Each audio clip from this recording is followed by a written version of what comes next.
como é que a doutora avalia o grau de conscientização das mulheres relativamente aos seus direitos? Eu sinto que existe ainda uma falta de cultura jurídica e, consequentemente, muita mulher ainda está aquém daqueles que são os seus direitos, não tem noção de quais são os seus direitos. E, como consequência disso, há muita violação de direitos das mulheres e que dali não resulta quase que nada por falta de conhecimento daqueles que são os seus próprios direitos. Então, em termos de conscientização, eu penso que falta um pouco mais, talvez, de ações que visem essa conscientização, no caso de palestras, e principalmente eu tenho estado a defender a existência de... Eu sempre digo assim, agora já um bocado como jurista, né? Porque às vezes é difícil se dissociar.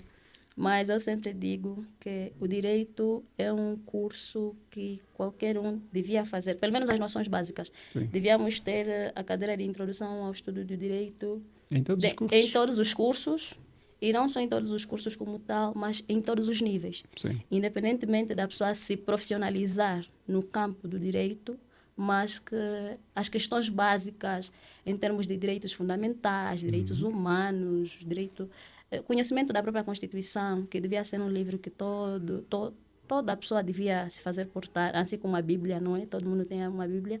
Então, eu tenho estado a defender que se implementasse a cadeira de introdução ao estudo do direito desde o nível mais baixo, eu penso que já não se estaria aqui a falar de conscientização da mulher em termos dos seus direitos, porque desde criança, tanto mulheres quanto homens saberiam de quais são os seus direitos, quais são as suas obrigações, e pronto, já não teríamos essa luta assim, nesse nível.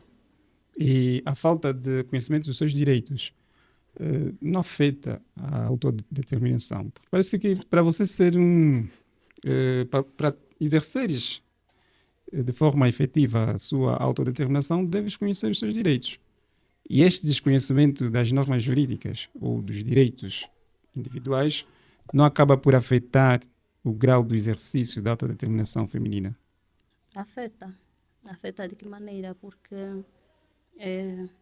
por exemplo, voltando, não é? Quando Sim. o doutor perguntava sobre a diferença entre insubordinação e autodeterminação, é necessário que se conheçam os próprios direitos, os próprios direitos, principalmente que a mulher conheça quais são os seus direitos, que não são diferentes dos direitos dos homens, não é? Se bem que as mulheres têm alguns direitos a mais, né? Nós ainda temos direito de 3 meses de licença. Exatamente, por conta daquelas questões fisiológicas de que já fiz referência. Sim.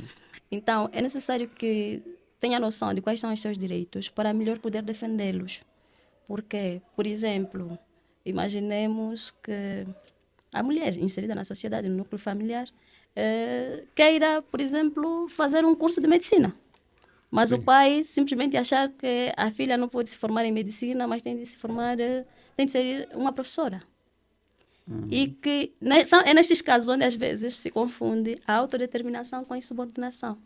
Porque a filha tem todo o direito de decidir o que quer ser futuramente. Mas, infelizmente, há muitos casos em que os pais, vendo a filha a decidir, nessa decisão de que eu não vou ser isso que o pai quer que eu seja, mas quero ser uma outra coisa, então, às vezes, a pessoa chega a sofrer porque se considera que, ao se proceder desta forma, estará, de certa forma, a praticar um ato de insubordinação. Então, por isso é que é necessário que a mulher, a jovem mulher, conheça os seus direitos, para que seja firme nas suas decisões e poder então perseguir aqueles que são os seus sonhos. Porque se não for assim, estará sempre refém, não é? Refém de alguns ideais, de algumas pessoas adultas que acham que a jovem mulher deve sempre obedecer aquilo que são os ideais ou as pretensões dos seus pais, por exemplo. Ou, se não for dos pais, Ou será do então, marido. exatamente. Essa também é outra questão. Existe, por exemplo, houve uma cultura que vem já desde os tempos remotos, em que a mulher era considerada como se fosse um menor.